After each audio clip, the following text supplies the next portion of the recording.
চেকানা খেয়েও স্যাট পোস্ট করতে ভালো লাগে, হঠাৎ করেই মন খারাপ হয়ে যায়, কিন্তু কেন মন খারাপ হয় সেটা নিজেও জানি না। ইচ্ছে করে অনেক দূর হারিয়ে যেতে, নিজের মতো করে বেঁচে থাকতে, হাজারো মানুষের ভিড়ে নিজেকে একলা মনে হয়। হ্যাঁ, এটাই আমি চঞ্চল কিন্তু বেয়াদব নই। আমি নিম পাতা, কোনো সুগন্ধি ফুল নই, কারণ আমি তেতো হলেও উপকারী। সবার চোখে খারাপ হতে পারি, কিন্তু কখনো কারো খারাপ চাইনি। আমাকে খারাপ ভাবাটা আপনার অভ্যাস, আর আমাকে চিনতে না পারাটা আপনার ব্যর্থতা। কারণ আমি মানুষটাই এমন, আপনার চিন্তা ভাবনা যেমন। আমি ততক্ষণই ভদ্র যতক্ষণ আপনি ভদ্রতা পাওয়ার যোগ্য। আমি প্রতিহিংসা নয়, প্রতিযোগিতায় বিশ্বাসী। আমিও সফল হতে চাই, তবে কারো ক্ষতি করে নয়, কারণ সেই সফলতার কোনো দাম নেই যেই সফলতা অন্যের ক্ষতির মাধ্যমে হয়। আমি ধোঁকা নয়, ভালোবাসায় বিশ্বাসী।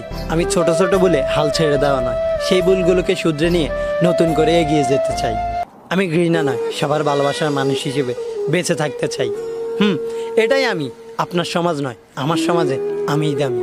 হতে পারে আপনার চোখে অনেক খারাপ আমি, কিন্তু আমার আমিটাকে বড্ড বেশি ভালোবাসি।